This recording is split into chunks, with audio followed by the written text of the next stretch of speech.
Hello and thank you for joining me. My name is Alan and today I want to run through 15 preps that you've probably forgotten about. This goes beyond food, water and off-grid such as batteries. And I can probably guarantee that at least one item you haven't thought of.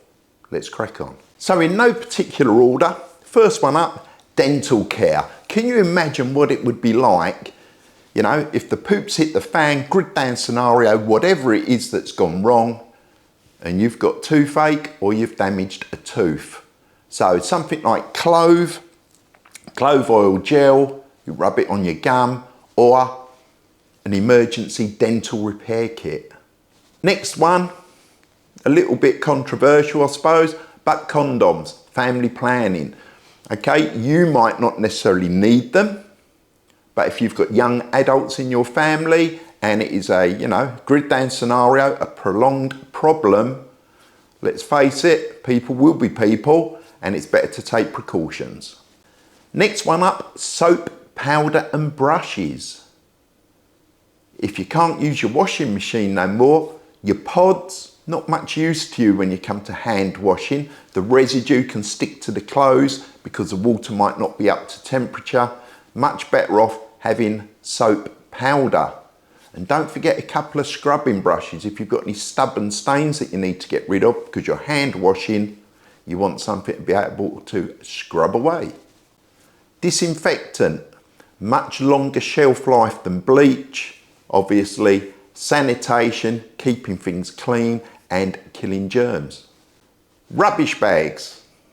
I don't know how it is in your neighbourhood if you're in dustbins still, plastic bins or bin bags, but in a grid down scenario or civil unrest, any type of emergency, it could be that the dustmen are no longer coming.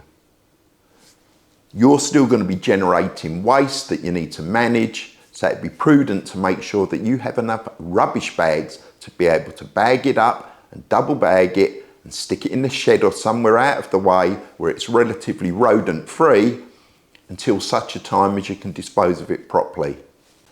Vicks Vapor Rub. Yes, you can rub it on your chest, but in this instance, if you're dealing with anything that is particularly smelly, so it could be rotting meat, poor sanitation means toilets are not operating properly, you know, overwhelming putrid smells, dealing with dead bodies. Vicks Vapor Rub. Get a dab of it up each nostril and you will be much, much happier.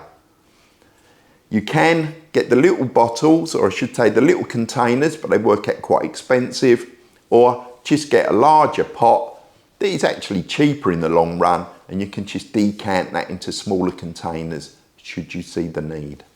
Yeast, flour, baking powder. During COVID, these items were in short supply because everyone decided they wanted to start baking cakes, baking bread, that sort of thing. So again, you've got the same use. If the grid's down, you may no longer have an oven that's viable, but at least you can use some of those items to make, say, unleavened bread, such as bannock. Gives you something to do, gives you a change from just eating tinned food or Rat Packs. Board games. Pack of cards, Monopoly, Cluedo, whatever floats your boat, whatever doesn't, but just something to pass the time. You might have loads of things to do in a grid down scenario or if the crap's hit the fan, but members of your family, members of your group, they may need something to stimulate them and to take their mind off things that are happening. Salt.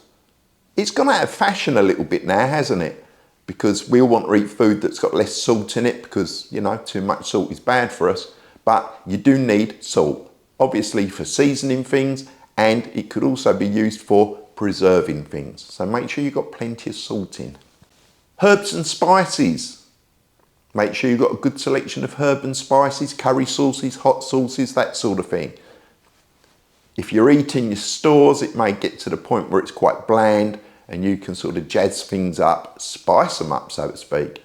And hopefully that will make your food more palatable as the days drag into weeks and into months. Cash. Cash is king. You know, grid goes down. You can't pay with your card. Can't transfer money electronically. But at least at the beginning, there may still be the option for you to actually purchase things. So keep a selection of cash in your property. How much is really down to you. But sort of low dominations and coins. Stationary items. We all live in a world that everything's electronic. Text, message, email. Again, grid down scenario, you can't do that. Get some notepads and a good stock of pens and pencils. You might have your Write in the Rain book, notepad in your, your bug out bag or your get home bag, but that isn't really going to cut the mustard, is it, if you're actually dealing with something that's prolonged? If you're monitoring a radio, you're going to need something to write on so that you can write key events and important information. In the grid down scenario, we are going to revert back to the older ways, which is pen and paper. So make sure you've got plenty of pen and paper, stationery supplies in. Senecot or just Senna.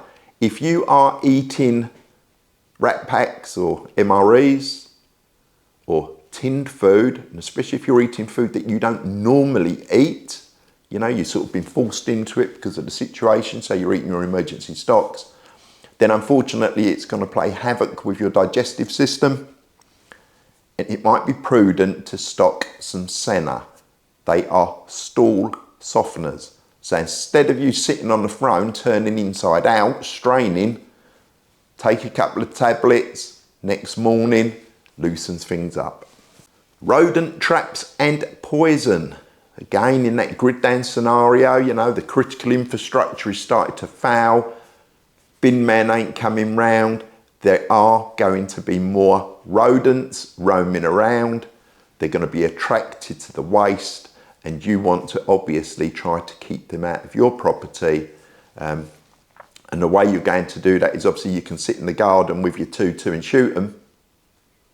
But a far easier way is to actually lay traps and consider poison responsibly. So what have I missed? Have I missed anything? If so, stick it in the comments. Let's help everyone. Every day's a school day. And of course, if you like the video, give us one of them. If you're not a subscriber, hit the subscribe button, please. Doesn't cost you anything. And as I said, love to read your comments. Have I missed anything? Can you think of anything that nobody else is likely to think of? Stick it down below. That's it for this week. See you next week. Have a great weekend. Take care.